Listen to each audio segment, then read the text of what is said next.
You're watching YBLTV. Michael, electric. How many people have electric cars? You know, it's growing. If you look at what we've done from a hybrid, an electric hybrid, and a plug-in, those are three different types of electrified vehicles. This November and this December have been our best months ever for a number of sales. In fact, right now, if you measure how much of our sales are electrified products, it's running about 3.7%. So, you know, it's not a huge amount, but it's a very consistently growing amount. So more and more people are recognizing that it's cleaner, it's lower cost, and it allows them to not essentially go to a fuel station anymore. So what makes electric maybe better or cheaper? Well, I think you hit it on the head. It's clearly cheaper. To drive an electric vehicle, let's do an example. If you want to drive an electric vehicle for 80 miles, an electric vehicle for 80 miles is roughly about $2 in electricity costs. If you were to do a 40 mile per gallon vehicle, that's 2 gallons of gas.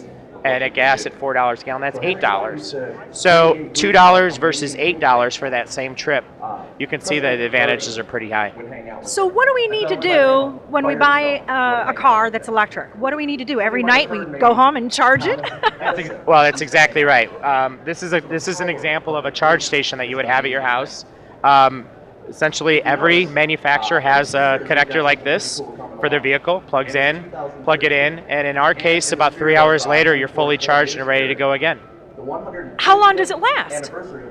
The vehicle or the charge stations? The charging. The charging. Well, the charging will take about 3 hours. The units that we sell there's no moving parts, so they'll last for a long, long time. The vehicle itself, we have a 10-year, an 8 and 10-year warranty on our batteries, so there's really no risk to the consumer from a technology standpoint. I guess I should have asked, how long will it last if you don't want to be on the street and your car is running out of juice? That's a good point. And the answer to that is there's different types of electrified products depending on what your driving style is. So if you know where you're going to be going every day and you stay within an 80 or 90 mile range, then all electric makes sense for you.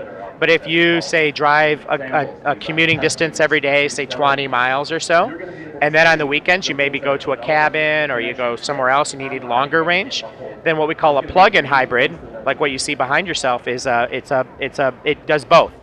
All electric driving for the first 21 miles, and then the gasoline engine kicks in for longer trips. All right, so tell us about this app that we've got here. I hear it's only for electric cars. Yeah, so anything that plugs into the wall, we actually have an app we call My Ford Mobile. And this app allows you to be connected to your car even when you're not at your car. So say you live in a cold climate and you really want to have your car warm while you're still plugged into the wall. You can open up your map app, say 70 degrees, I'm going to be there in 15 minutes. So it uses the energy from the wall, conditions your car, you get in, it's nice and ready and warm and waiting for you. It'll tell you how much charge you have, it'll tell you how much longer you need, it'll tell you how many gallons of gasoline you didn't use because you're driving on electricity. And my favorite feature is it also will tell you if somebody comes up and actually unplugs you. And believe it or not, that's a neat feature to have because there are a limited number of charging stations, especially in the public, and sometimes people really want that electricity. Where do you see the future then of cars and this kind of technology? Do you think everyone's going to have an electric car in, say, 2, 5 years, 10 years from now? Well, we like to say, the term that I like to say is it's a marathon, not a sprint. So we talked earlier about it's about 3.7% of our sales are now electrified products. Just a year ago, a little over a year ago, that was around 2%. So we're seeing a marked increase.